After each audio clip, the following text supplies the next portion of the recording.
Greetings, everyone. Welcome to Arcasters number 93. I am joined today by, as usual, Joshua Kemble.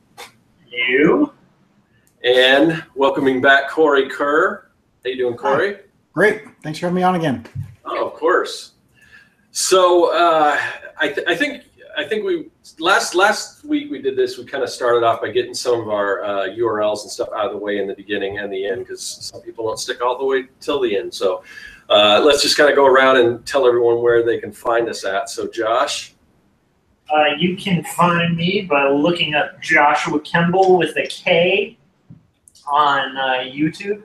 And you can also go to quarterlystories.com and check out my depressing autobio comic. And Cory, what about you? You can always go to corykerr.com, CORYKERR. I actually updated that recently so that there's a video page that organizes all the different playlists that I have on YouTube.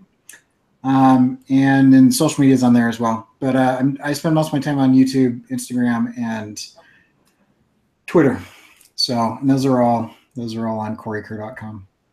And you are on my channel, so you know where to find me on YouTube. And you can find me at Serkworks pretty much everywhere else, Twitter and Instagram and all that stuff. So, all right, so today we're going to talk a little bit about, well, we've got a question that we're posing. And that is now the best or the worst time to be an illustrator? And there's no in-betweens. It's either the best or the worst, you know. So.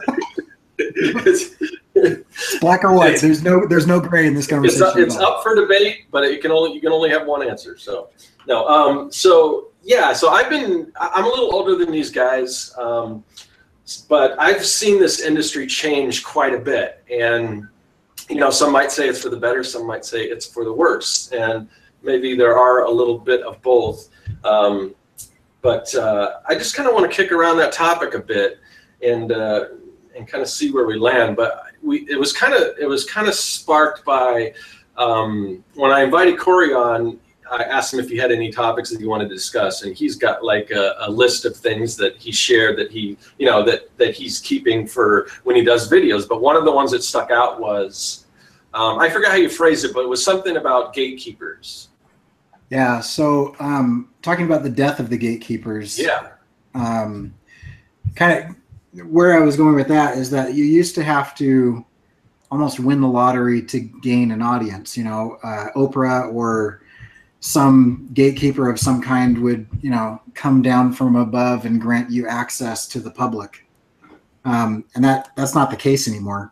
And so you can niche down and build an audience or not based on your skill, but there's nothing to prohibit you from reaching the audience. And so that was kind of that angle, and I can talk about that forever. But yeah, that was kind of where I was going with that. But I like this. I like what you added to it. Is it the best or the worst time? Because I think the answer is yes. It is. It is both the best and the worst time to be an artist. True. So I mean, and when you say that, I assume because those gatekeepers are gone, and because now we have access, and there's so many things that we can do. But of course, everyone kind of has that access. So some people might say that the market's a little oversaturated. Some people say, well, the cream rises to the top. It's, I think what Cory was alluding to is that, yeah, there's really, it's kind of both. So, but what do we do in order to kind of take advantage of all these tools that we have at our disposal now with the internet and everything, and how we boost ourselves above everyone else that's kind of trying that same thing? And is it just a matter of working harder? Is there still a lot of luck involved? Is there, what does it take? What do we have to do? Because in some ways I've just seen, from when I was starting out, of course, basically there was no internet. It was pretty much in its infancy. And in person, you had to go down, knock down doors and stuff. And I don't miss that at all. It's a lot easier to do it now. But of course, that, everyone's kind of able to do that. And I watch people, and there's certain people I follow on Instagram and everything. and they've been able to build these huge followings. And some people's stuff is great, some people is all right, some people, you know, it's just, you wonder how they build this audience, how much of it is work and how much of it is just them having great artwork. I mean, it's work as far as promoting themselves and everything, and what does it take? Because I mean, there's so many things that I can do now that I could never do before.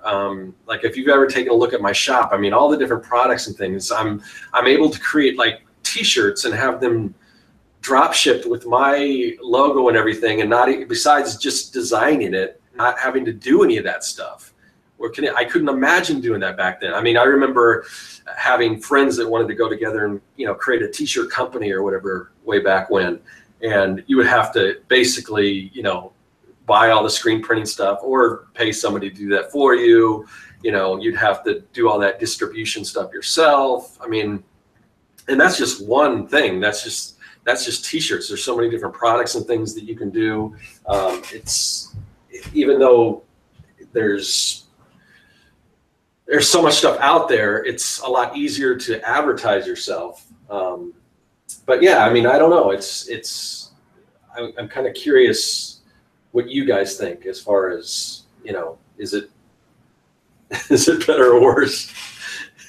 Yeah, I've read a number of books on the topic, and the best one, in my opinion, is Seth Godin's The Icarus Deception. Have you guys read that one? I have read that. And sometimes his books a lot of his books kind of have the same topic. So sometimes I kind of mix some of the themes in each of his books. But yeah, I have read that one. Yeah, and he gets he falls kind of in that self-help realm that I hate a lot. But this one struck me as good. And he goes through and he talks about a number of components, you know, on building an audience and whatnot. And I think skill is only one of the factors. Another factor is that you have to have, you know, some kind of personality that is likable, or at least speaks to, in an authentic way, a specific audience.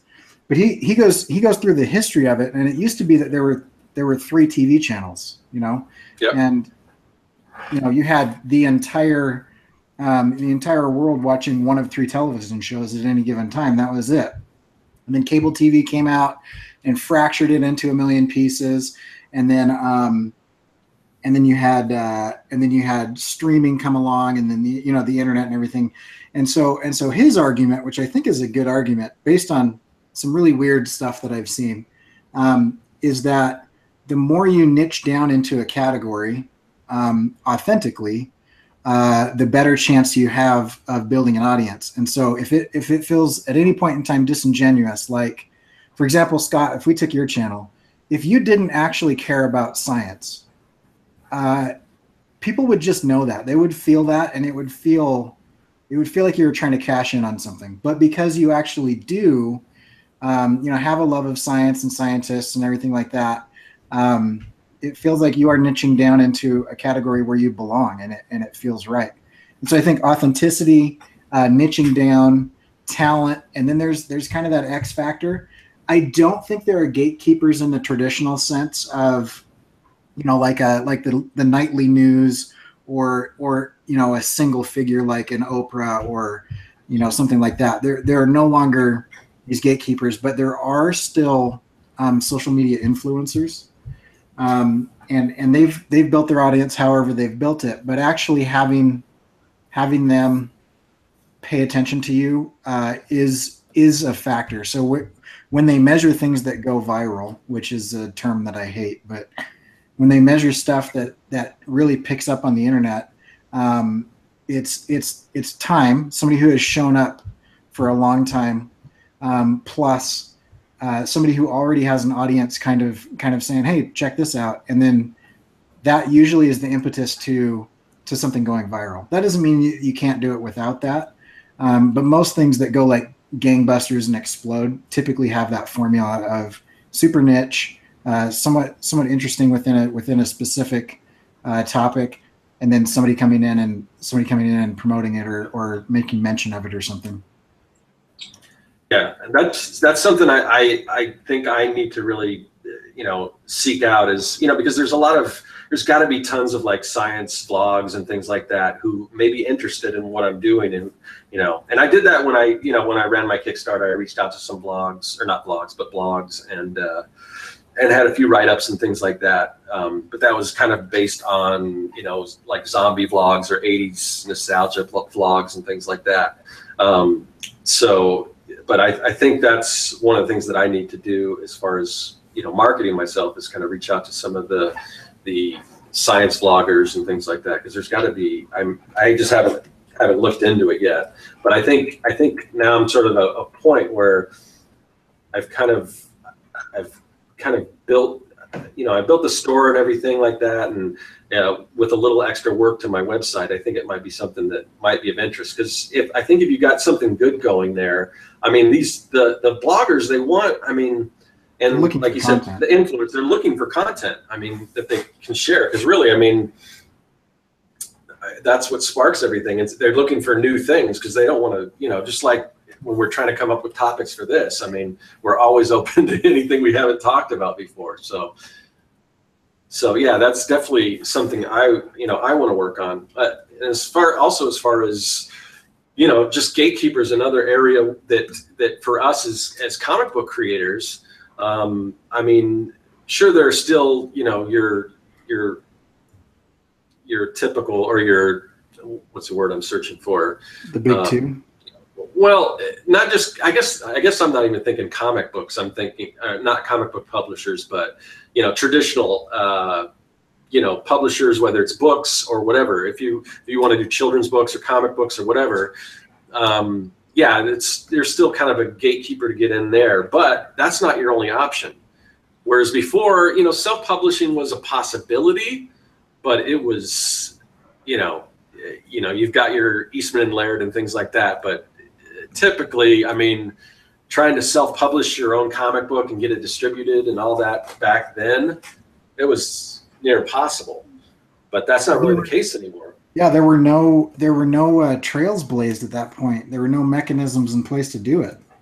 Yeah. And so when Eastman and Laird and those guys, when they were out doing all these indie zines, and they're coming out with all these crazy ideas and whatever, they had to build structures that didn't exist to get all of that done.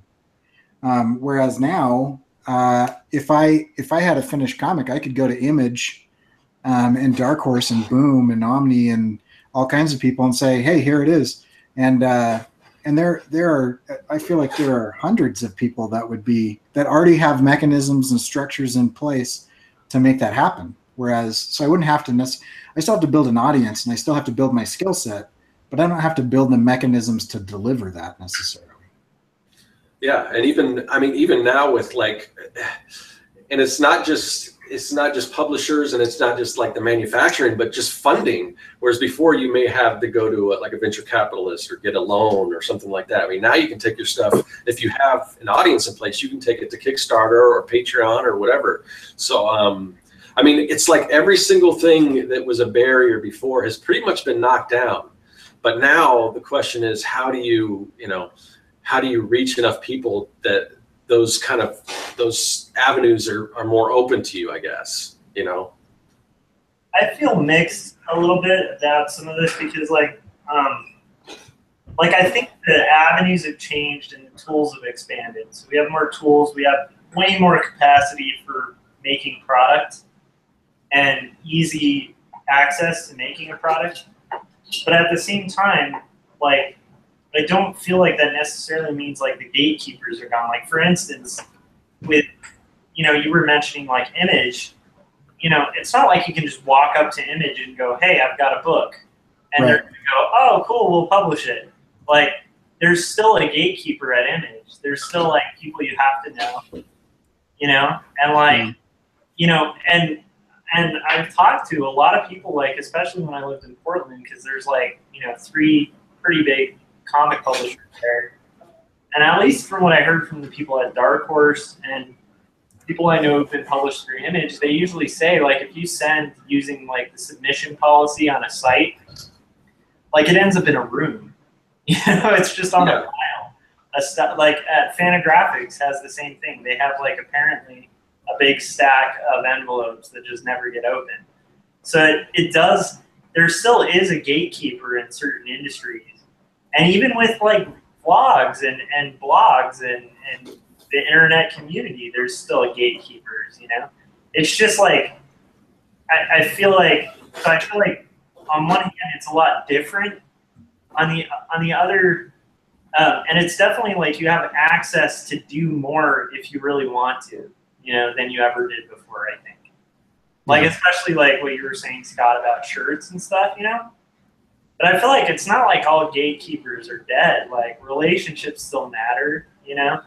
No, but whereas before, I think your only option was to go through a gatekeeper almost. Unless, I mean, unless you really knew what you were doing. Like Cory had said something about he would have never been able to outsource things from China before like Alibaba come around.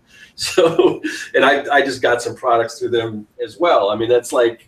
Oh no, I tried. For my job, I had a job years ago, and we started a ukulele line, and we were able to do it. But I mean, like, I'm talking, you have to like go to China. And you have to have somebody, you have to pay somebody who lives in China to be your negotiator in China. And now, like, if I want something, so I can tell you just horror stories of getting stuff done in China. It's still not great. It's cheap, but it's not great. But like back in the day, it was crazy. And nowadays I go to a website and I find 50 factories that do that. And I read some reviews and I pick one of them. You know, it's like, it's way easier than it used to be. That doesn't mean that it wasn't possible, but it's just way easier. Oh yeah, you don't have to like fly out to, you know, to like go to some floor show and check out different vendors, you know, to like check out their different books and their print qualities, like by flying directly to China. There's a lot more accessible, you know. So that's definitely goes without saying. I mean, like it's cheaper to print. You can print in much smaller quantities for a lower cost than you used to. Even with China, like you can order smaller minimums. Like whereas, you know, kind of early internet, pre-internet days, you know, you'd have to be ordering in the thousands at least. Oh you know? Yeah. I was just pricing enamel pins, and I was really surprised. I mean, I saw them, you know, like minimum order 25, 50 pieces. Yeah. And I was like, whoa, that's pretty amazing. So I placed an order of enamel pins for an employer, not for myself. That was in the hundreds of thousands of dollars because that was the minimum. Yeah. And where I work, we make a lot of enamel pins through, we source through like, you know, China or US and stuff like that. Usually the minimums are a little higher, but at the same time, I've seen on Alibaba, like the fact that you can order like even in the hundreds is kind of insane. Especially you're not necessarily promising them return business or anything. You're just getting a single quote for a single job. That's a crazy ability. Yeah. But the gatekeepers, I think it's just shifted. You know, like I think there are benefits and there are downsides. Like to me, the thing that instantly comes up is just the idea that we're able to you're able to put your work out more than you ever were before. You know, where it's like, you know, especially through social media, you can even build an audience while doing the process, and that just wasn't something you'd really do back in the day. You know, like. It's like, hey, look at my pencils, look at my inks, look at, you know, this stuff as it's being built. Yeah, I remember growing up and just the first time I discovered, and this was, you know, I had already graduated high school and was in college before I actually, you know, saw there was a comic book gallery, and I went there and I actually saw pieces, you know, in real life, and you kind of dissect it and see how it's put together, and you see the mistakes and the whiteout. And I mean, Cory, I know you collect original artwork, so you see that. But back then, I mean, you didn't see that. You know, I had the Marvel trial book. They kind of showed you a little bit how stuff was made, but it was such a mystery, you know. And now you can, and I think that's what's also helpful for younger cartoonists and creators is they can see they got such a jump start on where I was, you know, because they kind of grow up with that, and there's so many of these young kids that are just so awesome, and it's just at such an early age because they see how, you know, how the sausage is made.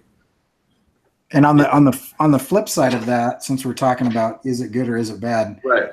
On the flip side of that, it's really interesting that people think that they know now what's going on. Whereas if I were to ask, you know, you or if you were to ask me at 15 how a comic book was made, we'd probably say, I don't know, right? But you ask a 15-year-old comic book fan now who hasn't made a comic, they think they know. Yeah.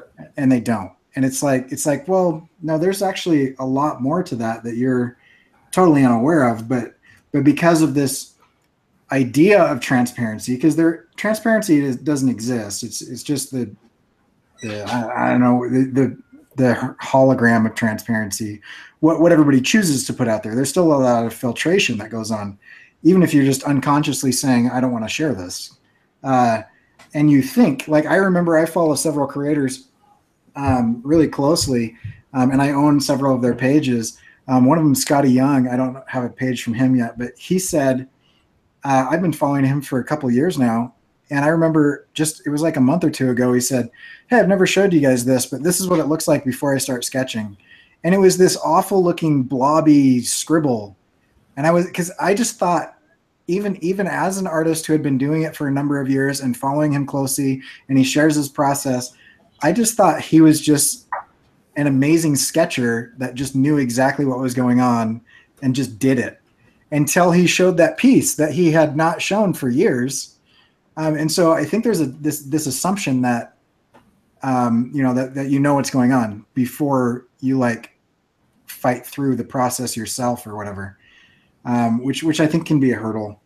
Yeah, I mean, I think making assumptions in general can be a hurdle, you know. Oh yeah. Like, but another thing that's interesting, there's this weird art theory guy, and I'm gonna mispronounce his name because I never get it right, but he's like Baudrillard or something. I couldn't stand like most of what he wrote, but he did write this really interesting idea, which was called the procession of the simulacra, to like talk about the world after the internet kind of has bombarded us with so much information, and the theory behind it, which is pretty, I think it's like that's like one of the few theories of this weird, you know, theorist I kind of buy, which is the idea that like we're almost like in a restaurant with too many options on the menu. Yeah. And so what that actually does is it causes a lack of appreciation or ability to hone in on like what's really good on the menu, because you literally, like, as an art director, if I'm looking for a graphic designer to hire for a certain job, I literally, like, there's, you know, hundreds of thousands of options. And whereas before, you know, you'd have like a workbook, or you'd have a friend of a friend, and that's how you kind of get your, you know, you know, you find your contacts and stuff. Whereas now it's like, you're not necessarily going to have like a lot of standouts because we're in this big sea that's full of fish, and it's really like, it's always been that way. But like you were saying, because a lot of the traditional gatekeeper structure is kind of eroded, everyone can get their work out there. Everyone can be on YouTube. Everyone can, you know, post photos to Instagram. And I think that one of the downsides of that is you can get, like, a lot of really great work can get lost in that oversaturated market, you know? Yeah. So, Yeah. I would also, and this sort of what you're talking about, but a little different, but as far as having so many different options, like I'm always careful when, you know, when I first started, you know, going through Printful and trying to decide what kind of products I want, because they've got a number of different products, and I've seen people that just they'll just slap their logo on every single thing they have, like every single color T-shirt that they offer. And your design might not look good on, you know, lime green, but just as an option, because somebody might like it. That's another option. I'll throw it on every single color or every single product. Maybe something like a coffee mug doesn't fit your brand. Maybe that's going to diminish your brand. But I think it's almost like back in the 90s when computer coloring became so popular, you know, with all these tools and filters that Photoshop had. And if you look at some of those 90s comics, it's like, I'm going to use everything, every single filter, every single thing in there, and it just looked like garbage. Yeah. There's a lens flare on every cover. Yeah, yeah. So just because you have all those options, you don't necessarily want to take advantage of every single thing. You know, pick what works for your particular, what you're trying to do or your brand or whatever, because there are so many options. So otherwise, I think your stuff might look a little amateurish. Like so like another good example would be like I'm listening to this audiobook by it's like John Cleese's autobiography, and he's talking about like getting into comedy and stuff like that. And he was talking about the era and time that Monty Python kind of got big was like an era where there were only like 5 channels, you know, or 10 channels, and so like he was talking about that effect that happened from that show probably couldn't happen now, you know, where like anyone can do comedy, and you can kind of just tune into whichever comedy you want to watch, right? There's something to be said for like not just the effect for the artist, but for the consumer, in the idea that you're kind of united by having limited options. Like meaning, like when I was younger, like, you know, I didn't like MTV. However, it was the only station that really played music videos that weren't for people like 40 or above. So, you know, if you were 40 or above, you'd watch VH1 occasionally. If you were under that, you'd watch MTV, and you'd watch just to get to that video of that band you liked or whatever. And like, then you'd have that in common with like other people with similar taste in music. They all like that one video on that one channel. You know? Whereas now it's like there are so many different options that I think people are really scattered in their likes, you know, and I think that it's harder as an artist to kind of rise to the top, because like, once again, you're rising to the top in like more micro segments, like, or I think Cory, you were saying like, I think you put it a little better, where it's like, you know, you're almost having to like niche down as yeah. Well, I think you have to niche, because the entire market has fragmented. I mean, when, you know, a good thing is also a bad thing, like what you were just describing with music. You know, you have, well, we're all going to listen to this because that's the only thing that's being delivered, and that's all I've got, right? And if you grew up in a town like I did, it's not like you had like niche, cool record stores or comic book shops or anime shops or anything. It was like you had Walmart and you had whatever was on TV and whatever was on the radio, you know? Yeah.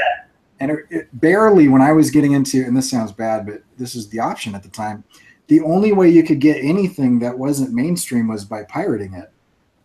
And that's what we did. And I was like the first one to, when iTunes came out and started like selling music, the first one to like buy a ton of music, because I was like, finally, somebody is delivering content, niche content, and I'm willing to pay for it. I just haven't been able to pay for it until this point.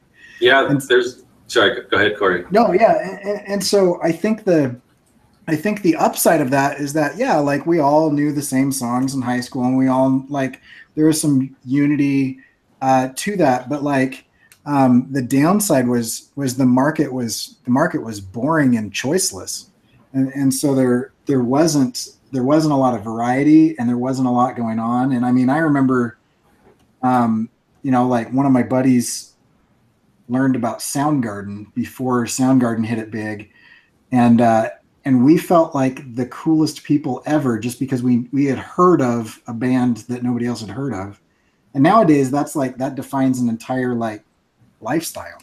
Back then it was super rare, and that was true of, I'm sure this is true in bigger cities of like comics and stuff in the 80s and 90s, where there's like people making zines and photocopying stuff and passing it around. That just didn't exist. But now, if I mean, one of my good friends on Twitter, he has a comic about salamanders, and he is really into salamanders, and he has the hugest following within this like super niche. I can't even pronounce, like herpetology or something, like this super big niche. He's an awesome guy, but like he has a loyal following of a few people. And I think nowadays that's the top, is having a loyal following of a few people, rather than, because once you get to the level where you have, you're assumed to be famous or whatever, you're probably not making as much money as everybody thinks you are. And you're just pissing a ton of people off, like at every turn. Whereas if it's like, I know that this guy is super into lizards and salamanders, and I'm super into lizards and salamanders, I'm going to just buy everything he does. You really only need like 75 to 100 people who are willing to spend $50 a year with you to really take off. That's not that many people. And that comes in like niching down really hard.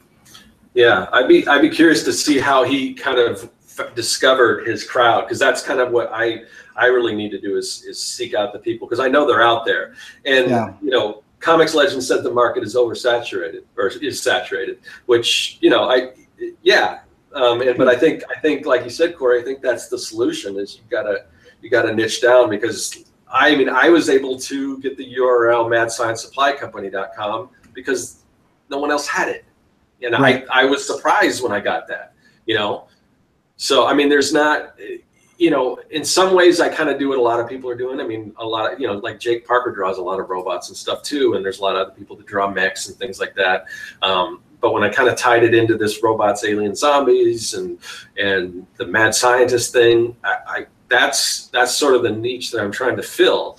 And I know there's a potential fan base there. Is just kind of finding where those people are, and it's not like I really haven't done enough research to find those people, because I know they're there. I mean, that's just something I've got to do, because once I start doing that, I think this is something a lot of people would enjoy. They just don't know about it yet, Yeah, and I think that's a key factor, like in all of this, is yes, you can niche down super hard, and yes, you can share your work with everybody. And I'm not speaking from experience here, because I'm super fresh to like trying to build an audience, but you have to find them, and you have to go to where they are. And yeah, they're on the internet, quote unquote, but the internet is gigantic, and it's super cluttered. I always use the analogy of, do you guys remember Faith from Buffy? And she would always say 5 by 5. I wasn't a big Buffy fan. I was more like Firefly, but yeah, I didn't really watch Buffy. But yeah, I'm familiar with the character and everything. Okay, well, she had this one catchphrase.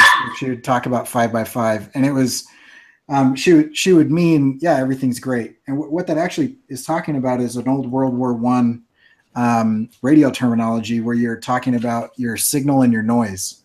And so the signal to noise ratio, if it's 5 by 5, it means you don't have a lot of noise blocking your signal, and you have the strongest signal that's possible.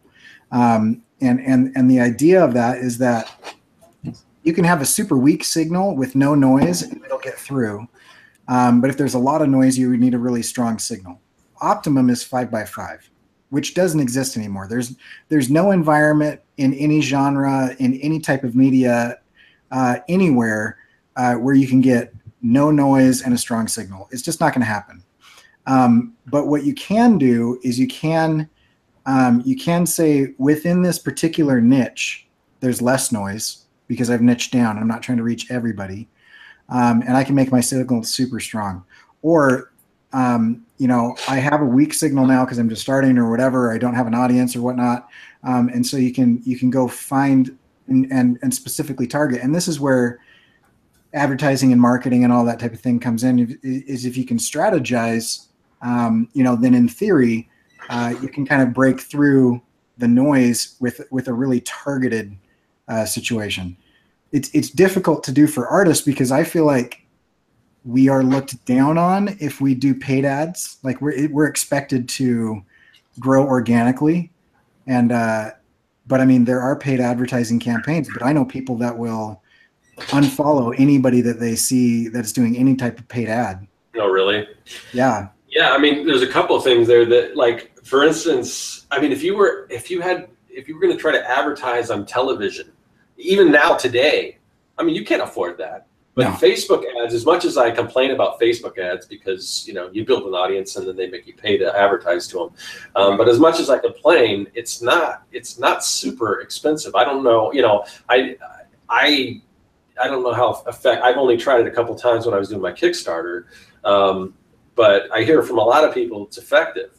My only thing, the thing I worry about also with paid ads, I think that's gonna, this is just a theory, but I would think that would hurt your organic reach, because I think any company that realizes that you're willing to pay for ads is going to take away some of your organic reach. That's just my theory. I've seen that happen with myself. And not that I paid for advertising, but I had pretty good response on Facebook from just friends and family and other people who had kind of found me and whatever. Then as soon as I opened up like a specific business page, and I don't know why I did it, I saw my engagement just drop into nothing. Yeah. And I think they said, "Oh, good, he's taken the step towards money." I haven't given him any money yet, but he's taking the step towards money, so we don't need to help him anymore. And so they just tanked my engagement, almost as like a way of saying, now you have to pay for it. Yeah. So like there's some things that haven't changed though. Like one of the key things is like, and it's a general, I don't know, I don't teach marketing or whatever, but I would think like one of the key things with marketing is like, if you have a product that's actually useful to people, or people actually will like, or a product you really believe in, it's a hell of a lot easier to market. Oh yeah. So, like, to me, I think there's, the kind of old-fashioned model of like just trying to make a good product and have good customer service.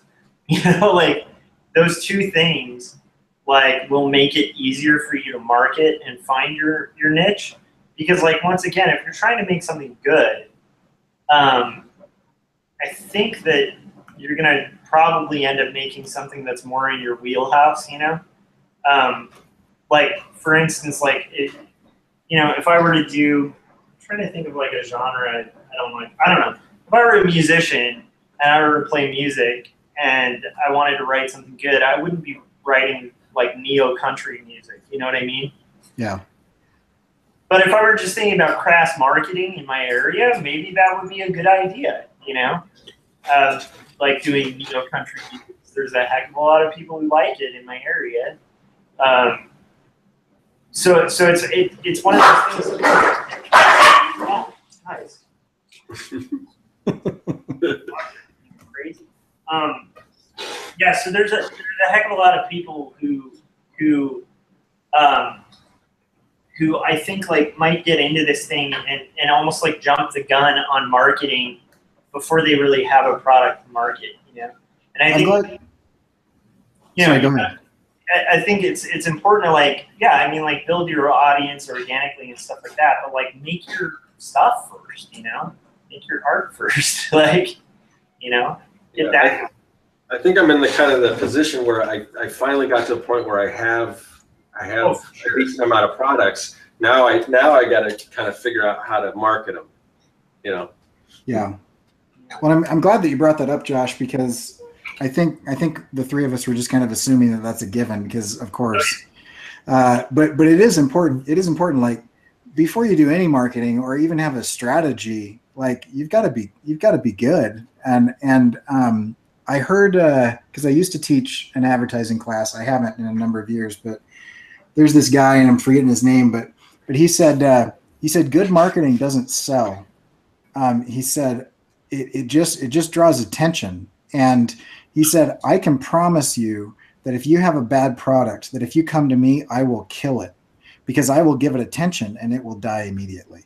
And so he said, don't come to me until your product or service is good, because, you know, and this is way back in the Mad Men era. This is where this guy came from. But I mean, yeah, if you have a garbage product, and it's not any good, no amount of marketing is going to make that take off.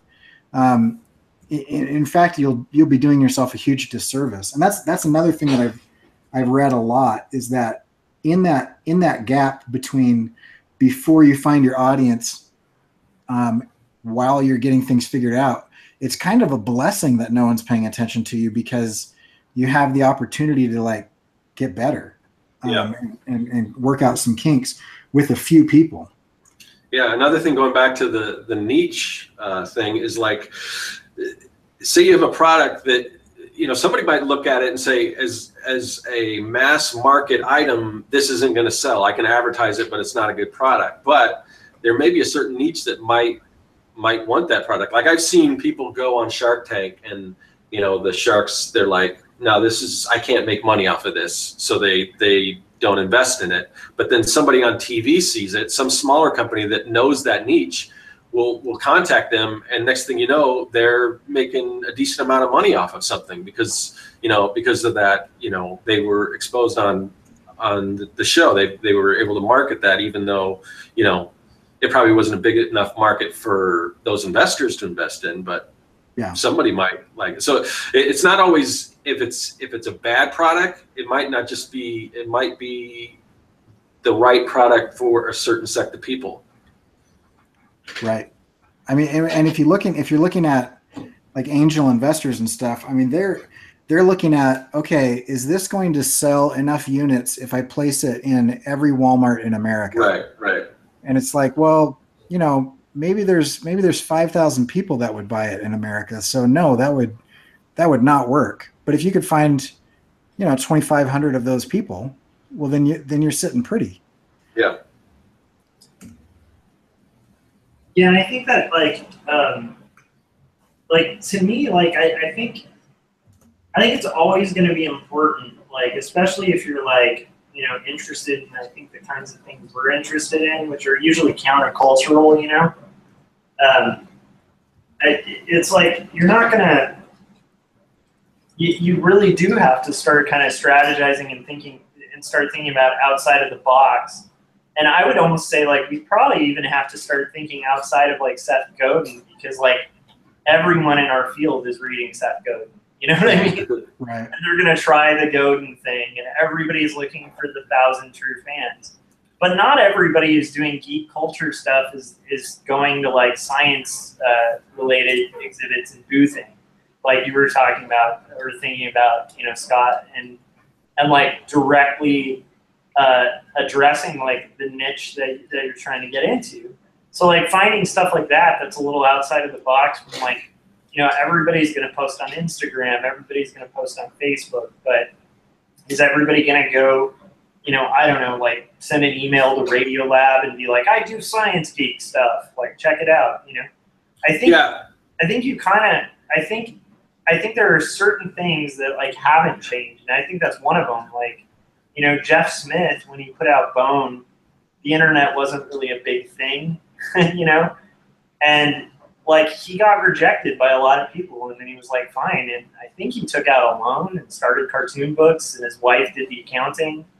And, you know, that's another change from that time, because back then, you know, indie books with bad sales numbers would sell like, you know, 40,000 copies, 50,000, you know? Like that was bad sales back then.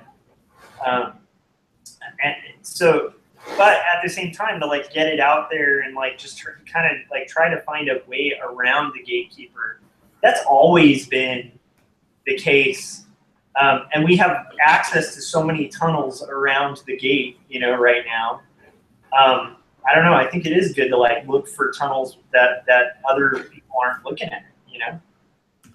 Yeah, what you were saying before about if everyone reads Seth Godin, then everyone's going to do the same thing. But I don't know if that's necessarily the case, because I mean it's a strong argument for showing your work, and the people out there that are afraid to share their work because they're afraid somebody's going to take their ideas or whatever. But the thing is, you could spell everything you need to do to be successful, and only a fraction of those people are going to use all those tactics and put them to work.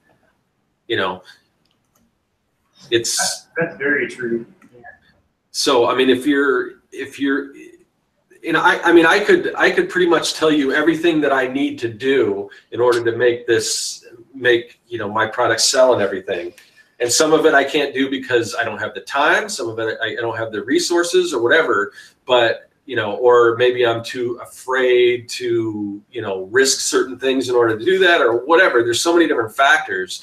But just because you know exactly how to make something happen doesn't mean that you're going to do it. I think only a small amount of people are going to actually be able to use all those strategies, or are willing to, It's true. So. So along those lines, we've discussed a lot of the opportunities. I want to go back to that question. Is this the best time or the worst time to be an artist? Yeah. I'm curious because, I want to cover one thing before I ask that question, because I was noticing in the comments a lot of people are saying really awesome stuff about we've got like let's see, I don't know how to pronounce some of these guys' names, but a lot of people are saying like pay-per-click advertising isn't effective in building a real audience, because you're gonna pick up kind of bots and fake followers and things like that, which I think that's true in a certain extent. But this idea of authenticity, I think is huge, in that if you were to come in and be super authentic, then building an audience authentically is kind of part of that quality product. Because I think you go along the lines of, you can have somebody who they've honed their craft down to a science, but they're not saying or doing anything that has anything to do with who they are as a person. And I don't think people connect with that anymore. There's always going to be the people that are going to buy Batman no matter what, or Spider-Man no matter what. But very few of those people, if any, even know who's drawing it. The hardcore fans do, but the general audience doesn't. But like, I know who draws autobio comics. I'm aware of who is drawing niche things, because it's a piece of who they are. It's also a really good product, but they're also being super authentic about it. Yeah, and I hate to bring it back around to fan art, because, but it's that same thing about if you're at a convention and you're doing all fan art and it's selling really well, I can guarantee you those same people came back the very next day with just their own original stuff. It's not going to sell. They're not buying for you. They're buying for Batman or Deadpool or Wonder Woman or whoever, and you can put your own original spin on it. You can make it cool, and that will definitely help your odds of selling, fan art. But in the end, most of these people aren't buying it because of you. They're buying it because of the character. Yeah. And there's nothing wrong with that. If that's what you love doing, and you are all about, I want to draw Spider-Man in the Western, as a Western 100 years ago, and you're like legitimately in love with that, do that. That's rad. And eventually I think you'll find a voice that will add to that and be a little bit more unique. But you're absolutely right. If you're just like, there are people out there that will say, oh, steampunk is awesome, or this is great, or whatever, this style. And so if I mixed Celtic with Superman or whatever, I'm gonna hit a niche, and you're gonna get some sales, but it's gonna be really inauthentic, in that if you don't care about that, if you're not into that thing, and you're not actually expressing an interest, you're not gonna build an audience that's with you. You're gonna build an audience that's with some random subject that you married yourself to. And when that subject isn't trendy anymore, or when they find out that you're disingenuous, you'll find that you have no one with you. Yeah. Yeah, I think that's I think the authenticity thing's big too, because that is a big change that I think you really had to work pretty hard to get around, you know, like a publisher or like a mainstream audience, because like, you know, back, like let's say you tried to do indie comics, you'd still have to get distributed through Diamond, and you know, that was the only way you could get your work out, and you'd have to print through Le Bon Font, which used to be called something else. Forgetting what they were called before they called themselves Le Bon Font, but like, you know, there was like one printer, there was one distributor, and regardless, you'd always have to go through them. So like, there was a lot more pressure to kind of conform and do your own thing. I mean, and not do your own thing. Whereas now it's like, it is possible, it's more possible than ever to kind of build an audience around something authentic. And like Seth Godin is onto something with the idea of like these little micro, like the possibility of actually like succeeding with a business or your own business that's like literally a microcosm of people that's the wrong use of microcosm, but a small group of people as opposed to aiming for like the hit. And the other thing about authenticity that this brings up for me is the idea of like, I had mentioned MTV before, how like, you know, like everybody would watch, there's like maybe one video that's kind of close to something you would like musically, so everybody talks about it. Another thing from that era that was really popular was like the one-hit wonder bands, you know, would write like a great song, and you'd go out and you'd buy the album because there was no transparency. And from that, you would end up in this situation where you have like this crappy album and you wasted a lot of money. That kind of thing doesn't happen as often anymore, you know? You can't just kind of get away with like having one image that like sells really great and that's your thing, and like you're set and you retire and you fooled everybody about everything else. It's like, now people can like preview the entire album before they purchase, so they know what they're getting into. And so it's, the authenticity part is pretty important too, because it's like you can't really pull the wool over people's eyes for too long online, you know? Yeah. That makes sense. And they can just go in and buy that one song.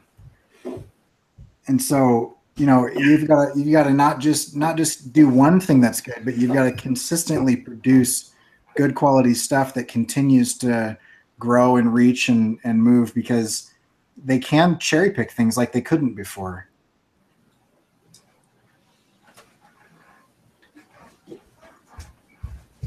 Yeah, sorry. My daughter was just walking by, so I got distracted. Oh, that's fun.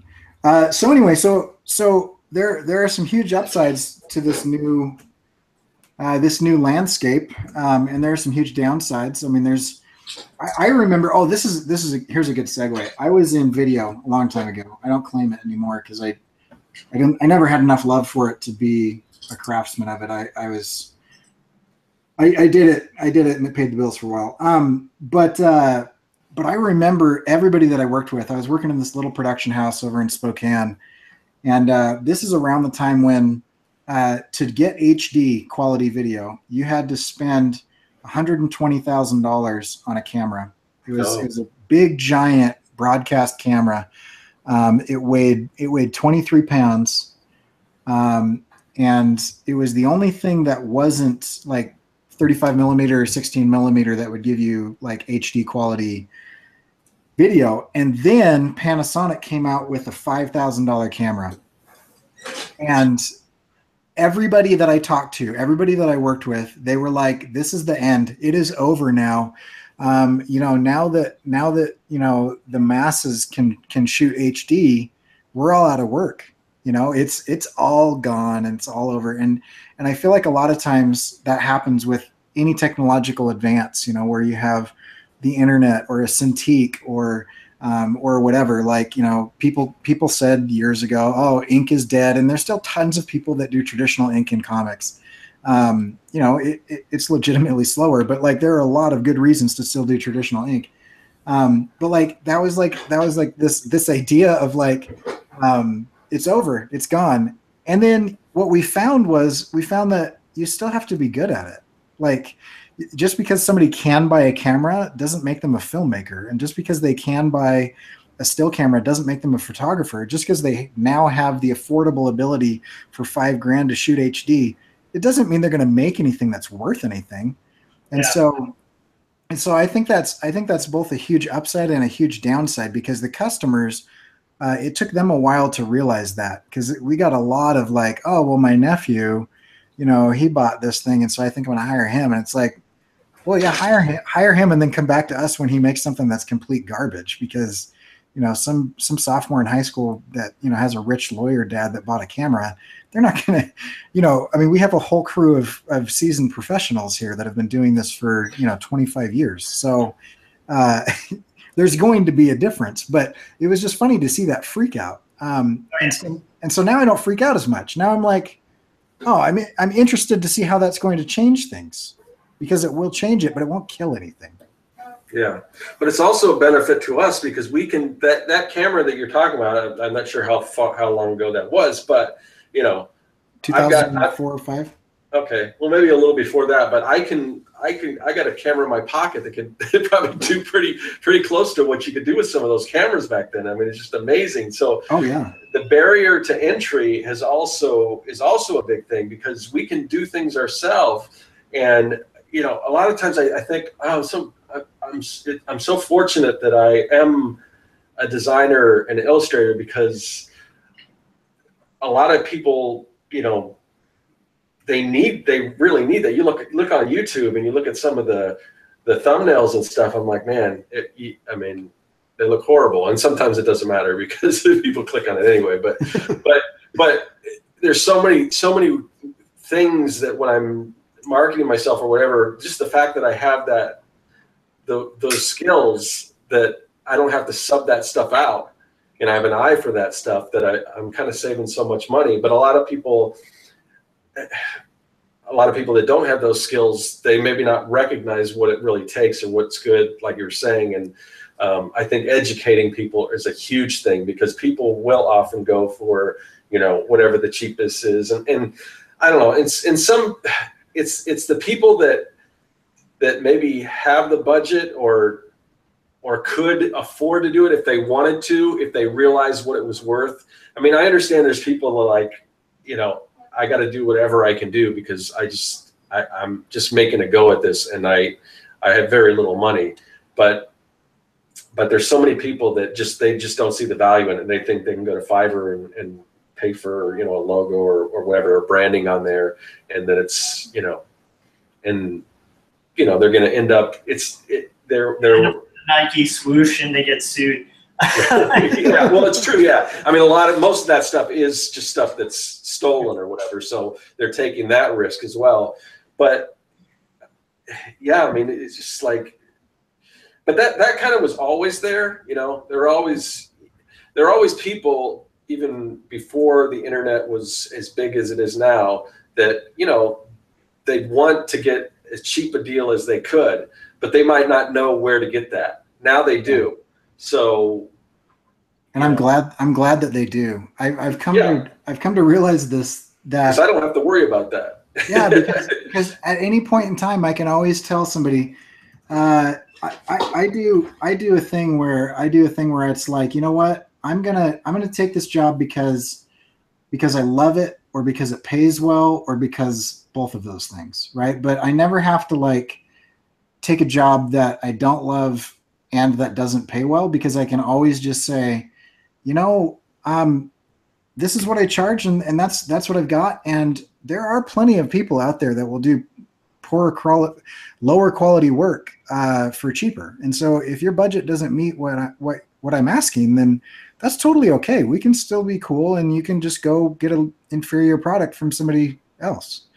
And they'll be able to find it and get it done. And those people that don't care about quality are not the clients that I'm interested in working with. Yeah, that's one of the reasons why I don't really offer commissions.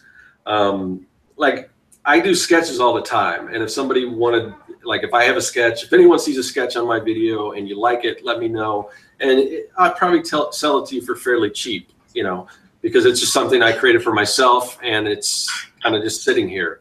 But if somebody wants something custom, you know, a lot of people do commissions for relatively inexpensive. You know, I'm relatively cheap.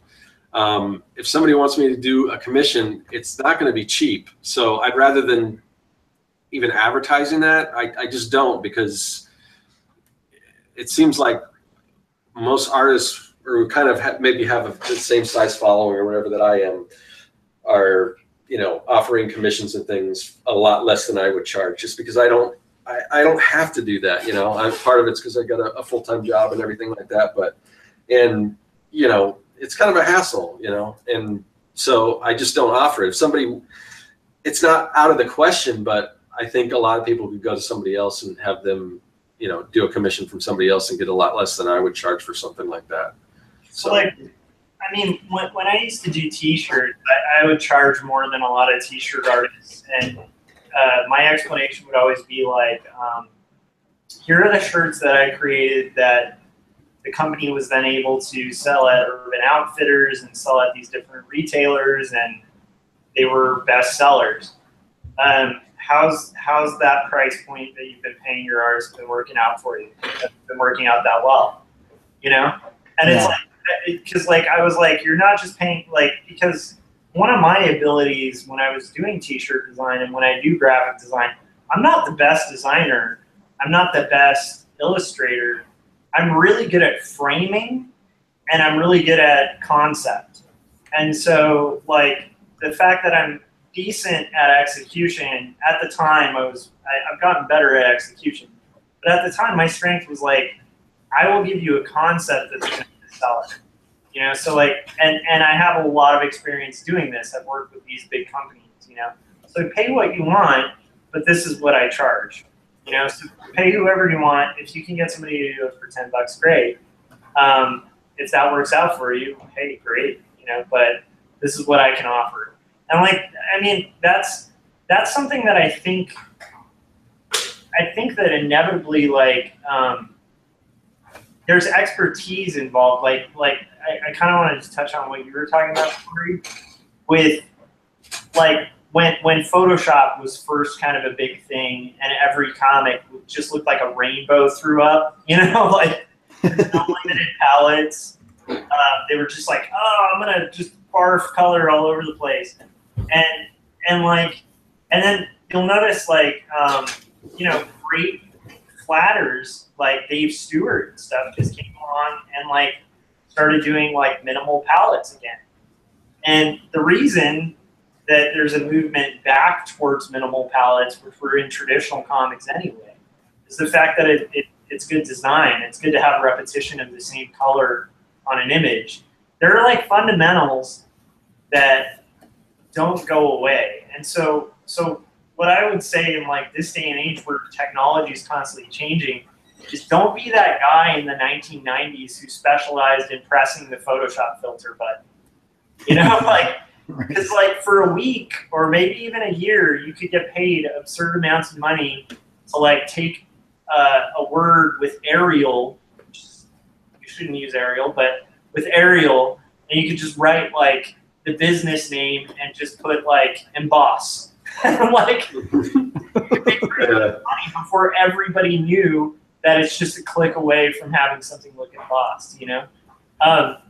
So I think like refining your craft and learning the basics is so essential, and also will build that authenticity, because at the end of the day, like everything else is kind of window dressing. Like the best artists I know, if you give them a Wacom tablet, even if they've never touched one, give them a week, they'll learn a Wacom tablet. But like it takes people who know and are comfortable with a Wacom tablet like years and years and years just to get to the point of being able to understand line weight and stuff that like you don't need a computer to figure out, you know? So I think like don't be a master of just one program and be so married to that program that if that program disappeared, you'd be out of the job, you know? Because that's going to happen with every program we're using now, you know? Like, yeah, they're all in the way. So yeah, because I do think there were a lot of guys who were like really good at paste up, and maybe they weren't that great of designers. And then the computer came along, you know, and they were all out of a job. And I I see that a lot actually in the industry, like guys who really specialized in what was it before InDesign? It's Quark Express. Quark. Like, so there were guys who had Quark like mastered, and that was their job, just using Quark. And then like Quark got shifted, and they all lost their jobs. Like, it's just the point being, like, if you're the guy who's like really good at Quark, like that's good, but like if you have the graphic design skill behind that, then like it'll be a lot easier to adapt to whatever program comes out and figure it out. But at least while you're figuring it out, you'll have a good aesthetic. You know? That goes. I think that's more relevant, even talking about programs, but social media platforms, because everyone remembers MySpace. I mean, you know, it seems like, you know, YouTube's pretty strong and Facebook's pretty strong, but you never know. I mean, who knows right now what the fate of Snapchat is? You know, now that Instagram's basically stole their all their ideas. So, and you know, maybe that's a good thing or not, because I've tried Snapchat and it didn't work for me because there was no organic reach there, at least not for me. So, but yeah, so yeah, I mean, definitely that advice is good, because don't like, if you're kicking ass on like YouTube or whatever, I mean, who's to say that's not going to go away? Like, you could have been a Viner, you know, and that platform's totally gone, you know. And there's some people that kind of were able to take their audience and go to a different platform, but you don't know. I mean, so, you know, just be careful and make sure you're at a few different places, or that you're building a mailing list or whatever. But you guys, I can't draw, but I'm huge on MySpace. So we keep you know, segueing away from the actual question that we were going to get back to. So Get to it. So I don't know, Josh. What do you think? Is it better now? Is it worse? Is it what's your? So that's what I was gonna say. I think that if you're hoping to be like do what Dave Sim did, you know, who's like did Cerebrus and self-published it, and there were a limited amount of indie comics. So if you got through the Gatekeepers and you got it distributed, you know, you were talking about making a decent amount of money on your, you know, run of books, and you'd be selling like massive quantities of books. I don't think that exists as much anymore. I think it seems like it happens more often than it does, because like we're in a giant ocean full of a lot of great artists. So of course, because there's this like, I mean, you're exposed to like what any artist is doing pretty much online. Because of that, if one of them succeeds, it suddenly looks like, and like becomes like the biggest thing on the internet or whatever. It might seem like, oh, that just happens for artists all the time. And I think that actually happens a lot less than it used to. So I think the era of like the rock star, I mean, it's happened in music already, but the era of like the rock star musician who's like, you know, Led Zeppelin, and they're flying their own plane, you know, like, I think that era isn't going to happen as much, because so I think if that's your aim, to be Todd McFarlane in early 1990, that just doesn't exist unless you were Todd McFarlane in 1990 and you're still around, you're carrying that fame from then. You know, I don't think that kind of level of success really happens that often. Yeah, I was going to correct you until you said that often, but yeah, I mean, there's people that I follow that are definitely millionaires selling artwork, you know. Yeah. I mean, there's people. There are exceptions, but what I'm saying is like, I think if that were your end goal, the era to live in was probably pre-internet. You know, because like that way, you know, until you get there, you're going to be in obscurity. But once you're there, you're there. You know, I think now the advantage is like you don't have to get there. You can make a living, and you can actually get a lot more exposure than you used to be able to. So, like, kind of akin to what you guys were talking about, like you can have these little micro audiences, and you can focus on serving those audiences, and kind of build your own, like carve out your own thing. And So if you have like more of an entrepreneurial bent and you're not looking to be the next, Best Buy or whatever, I think this is a great era of it. So I don't know. I don't know if that's naive, but I mean, so I think like, and then I think like, it's, to be honest, I was joking about this before we started recording, but I would say it's always not great to be an artist. Like, regardless, I mean, it's a tough thing, it's a tough gig. It's a tough gig to keep. It's very competitive, and the ceiling isn't that high for like pay. So, I don't think. I don't know. I personally, I'm so split about it because I think that it'll be emotionally rewarding and whatnot once you get there and you're making a living as an artist. But at the same time, I don't know. I think it's always the worst time to be an artist. If you have any other passions, pick those. I'm kidding. Yeah. So I don't know. For me, it's almost like the verdict's still out because, again, I'm old enough that I remember the old days, and I was able to kind of build a career that way. But it wasn't, I don't want to say it was easy, and a lot of those tools, if they were available, it would have been awesome. But now I'm at a position where I'm at a time in my life where I'm basically starting back over from scratch. So that verdict is still out. I don't know, instead of trying to do client work, I'm shifting to trying to build a brand with the caveat that I've got a full-time illustration job to pay my bills and allow me to do that. But if I was to lose that job tomorrow, I'm nowhere near in a position where I can support myself just on my own stuff. It's part of it's too early in the game. Part of it is like, who knows how long that will take to happen, if it even does. Hopefully it will. But the one thing I can say is that I'm enjoying this right now a lot better because I'm not dealing with clients and stuff. I'm doing my own stuff, and even though it's not profitable enough to support myself on it at this time, I still have people that it's a small following, but there are people out there that they leave comments and things like that, and they like what I'm doing, and that's like a big thing to me. That's like, it helps me keep going. It lets me know that there are people out there that like this stuff. I just need to kind of broaden my reach and find more people like that. So I know there's a market. It's just, I got to keep at it. So I don't. Again, I mean, I kind of put that out there like there was a yes or no answer to this question, but it's really a little bit of both. It's like, how are you going to how are you going to get rid of the bad things, or put those, or get over that, and take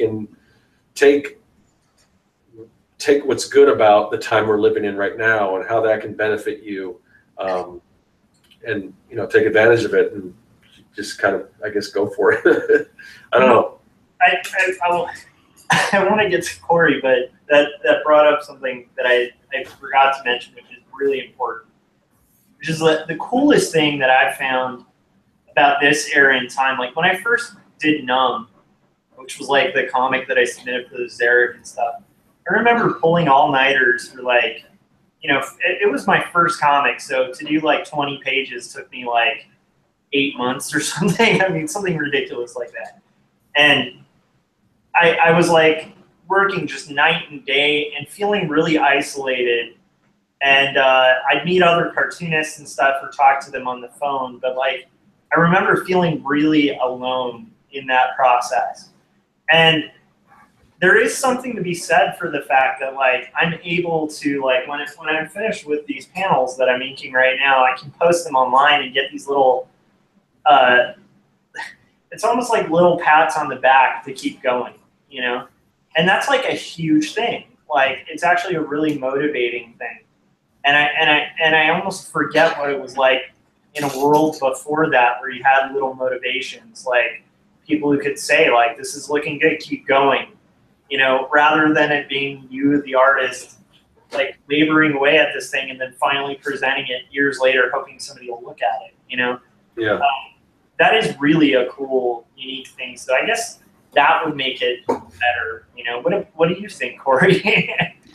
I am so all over the place on this, but I think I have significantly different goals than a lot of people do with my art, because I love making money off of it.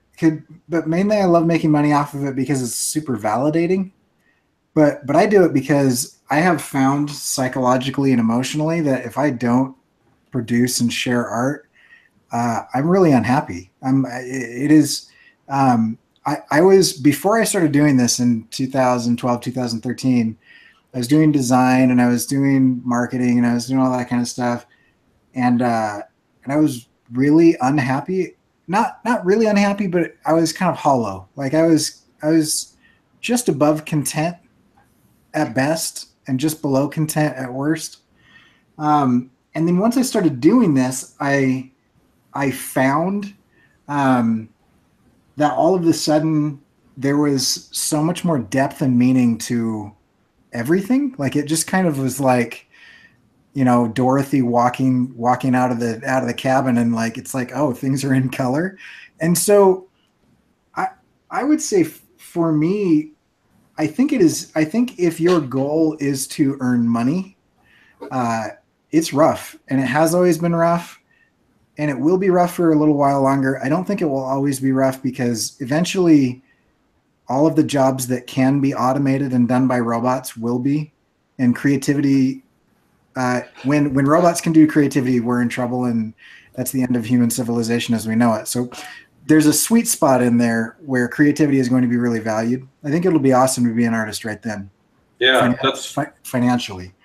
But for me, I look back at human history. I study a lot of history, and I look back at what it used to be like. And this wasn't that long ago, a couple hundred years ago, where if you were born to a blacksmith, you were going to be a blacksmith. If your dad was a farmer, you're a farmer. If your dad like slept with some chick that wasn't his wife and you were born into that situation, you're basically going to starve or be a slave or something. I mean, and so you look at like the opportunities that we have. Like a couple years ago, I was able to, in a society, just say, I'm going to change what I do. And no one like tried to kill me, or I didn't like break some sort of weird class system. There's no casting that was done. Like I just was allowed to do that. And given like the overall arc of human history, I think this is one of the best times to be an artist, just because you can wake up and at any given time say, this is who I am now, and go be that thing. And no one can stop you. There's literally no one that can get in your way. If you want to be an artist, you can. It doesn't mean it's easy or that it's financially viable at the beginning, but you are allowed to do that. And that is something that I think human beings need. I think there is a deep-seated need for creativity and execution and solutions, that we need to solve puzzles and we need to create things that matter. And because I don't have to spend all of the sunlight like farming, so that I can like eke by and survive and serve my vassal. I can like spend a huge amount of my time making something for myself. That to me is, and I know I'm like getting really flowery and whatever, but that to me is like so empowering and so vitalizing that it has given my life purpose, that I think this is a great time to be an artist. Yeah. I mean, I like that I don't have to, kiss up to the Medici family to get a painting gig. But yeah, I mean, I agree. It's a great time. Another thing, just to kind of put a down note on that, because it was just so wait, hold on. Before you go there, we might have to bring it back around to Cory, because I was going to say, I'm so glad we saved him for last, because he left on such a positive note. So we're going to go back to Josh and have him tear down everything Cory said. And I want everyone to remember what Cory said, because I think I need to put that on like a loop and just play it, because it was super positive. And I don't think a lot of people really think of that. You know, there's such a, you know, a lot of people just, it's just this dour point of view. And just hearing what Cory just said is like, that was really positive and it made sense. Like there is, you know, because a lot of times I'm thinking, well, it's bad now, it can probably only get worse and you have to kind of ride it out or rise above it. But it may get better. It's possible. But anyway, go ahead, Josh. Yeah, okay, so, and I agree, it's fascinating, it's amazing, it's like we're literally talking right now, it's getting bounced off a satellite, and that's how we're having this conversation. That's amazing. We're having this conversation in space. Yeah, and it's literally like being transmitted in real time, maybe with a slight lag for those of you in the chats, you know, so that's amazing, and there's a lot of cool stuff to it, but there's one thing I think that having a historical perspective is good for, and this isn't necessarily negative, and it ties into what Cory was saying, but it's the other side of it, which is like, in this life, in art, in the whole pursuit of art, if you study the history of art, there have never been guarantees of success. And it is work. And aside from that, quite often it's heartbreaking work that's thankless.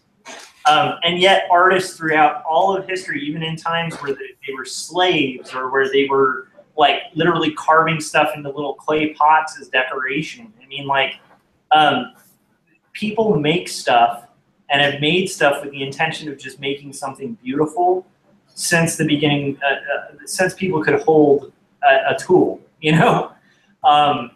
So like, something to keep in mind is like, if your motivation is money, I don't know if art, I mean, I think to try to get paid to do art is great and that's a fun pursuit.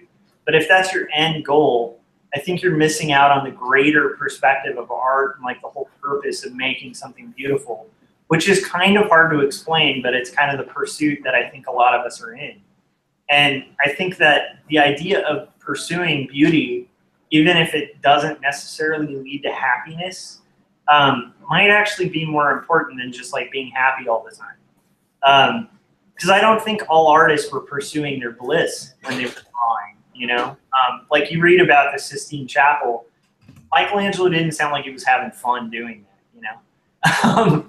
It was a labor, but yet it was a worthy pursuit because it's like you're making something beautiful. And so like, I guess that's what I'm getting at too, is like sometimes when you're pursuing this stuff online and you're considering these different marketing tactics or, you know, at least for me, I know sometimes it feels like you're screaming in a room, like, look at my art. And like 3 people are like, you know, I mean, sometimes it's very depressing. And, or, you know, you have 50 people hit like, and you're like, I feel great about that. And you see a friend with 1 million, you know, like it's just,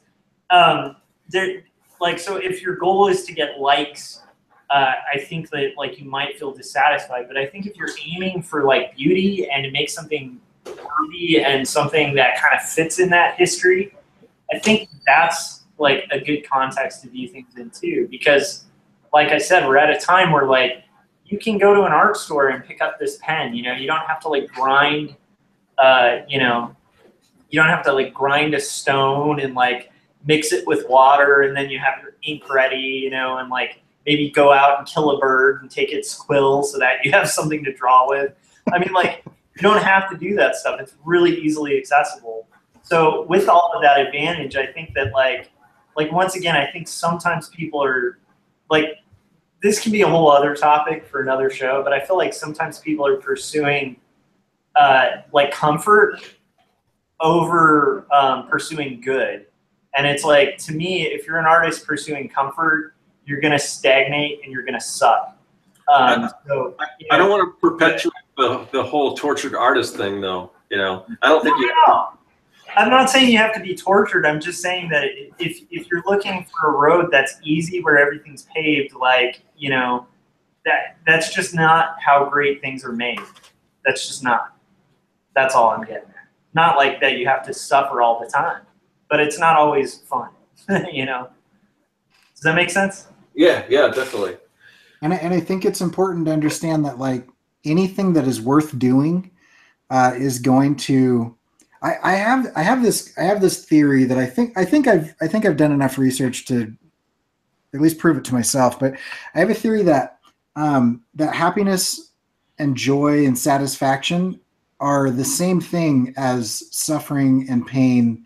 And the reason is that they're two sides of the same coin. Your ability to accept one of those increases your ability to accept the other. And so if I am willing to go through hardship, then I've actually increased my ability to accept joy and satisfaction. But if I shut myself down and become hardened to and invulnerable to pain and suffering, or at least vulnerability, then I've actually incapacitated my ability to experience joy. And I think that's where, for my own personal journey, and I can't speak for everybody, but for my own personal journey, that's where the hardships of art have really impacted my life in a positive way, is because I'm striving to be good, and because I know I'm not, and because there's a gap between where I want to be and where I am, and there will always be a gap because I will always seek to improve. That's hard and that hurts. And because I'm willing to accept that, I can also experience the flip side of that in such a greater capacity than I could when I was just getting by and just doing my job and just, like checking boxes and things. There's something to being an artist where you become a raw nerve that experiences things more. And I think that's one of the values of it being hard. So I also don't like, and I don't think, Josh, you're saying this, but I also don't like the myth of the starving artist, or that you have to suffer to do it. But it should be difficult. And in that difficulty is actually satisfaction, and joy comes with that, because there's an opposition in this life to everything that you do. Like that's just a basic law of nature. And I think that's true emotionally and spiritually and physically. And so if I am willing to be vulnerable, then I will also be willing to accept the rewards of that vulnerability. Whereas if I shut myself off and I become invulnerable and hard, then I can't experience anything. Yeah, well said. I think we could, unless you got something else to mention, Josh, I think we can wrap up on that. No, I'm good. I'm not going to crush that. I just wanted to bring it back. No, I'm just kidding. It's always good to save the guy whose job it is to lecture for the end, because he's definitely more eloquent than me anyway.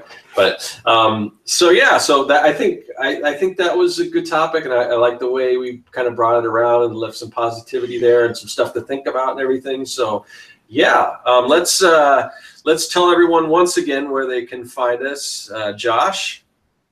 You can find me online at Joshua Kemble by just searching on the YouTubes. And then you can find me on Scott's channel every other week. And you can find me also at quarterlystories.com. Where can I find you, Cory? You can find me at my website, corykerr.com. And I have social media links there. And the social media links are all in the descriptions of my videos as well. And so I'm mainly on Twitter and Instagram and YouTube. And my YouTube channel, you just go to youtube.com/CoryKerrArt, which is also Instagram. And Twitter is just Cory Kerr. All right, awesome. And me, like I said before, you're on my channel, so you know where to find me there on YouTube. Also, I have a website, Serkworks.com, and a store. You can get to the store from Serkworks.com, but if you just want to go directly there, it is madsciencesupplycompany.com, and I've got some new products up there, and I also have an Etsy store, which has a lot of the same stuff. So that's all out there for you guys if you're into mad science or into robots or aliens or all that good stuff. So, all right. So also I wanted to thank the chat, because it was like, it was hopping. I'm gonna try to copy that and paste it in the description, because there's a lot of stuff I wanted to read that I didn't really get a chance to. So I want to read through that, and hopefully, if I don't mess it up. I kept wanting to refer to that, because they were having super awesome conversations. I know. But it's like we were kind of kicking it on our own too. So it's like the times where we're kind of struggling with the topic are the times where no one's really saying anything interesting in the chat, and then of course there's so much good stuff in there tonight, and we were just kind of on a roll. So we apologize for not referring back to the chat, but I am going to try to do my best to post that in the description. So if anyone wants to read it, and I kind of want to read it myself. So thanks everyone in the chat. Thanks everyone who's watching this later. Oh yeah, I forgot. We got to tell you about the newsletter. So because the way we do this is we rotate it back and forth from Josh's channel to my channel, and we always try to bring in a rotating a third chair, which today is Cory. But because we do that, sometimes it's hard to find where we're going to be at next or what time. But we have a remedy for that, and that is our newsletter. We don't spam anyone or anything. We just try to send out a notice about 30 minutes in advance, just to let you know where we're going to be and provide a link so you guys can click on that. So if you're interested, there is a link to sign up for that newsletter in the description, or in the description of this video. So go ahead and do that if you want to know where to find us. And I guess that's about it. So we will see everyone next week. Bye, guys. Later.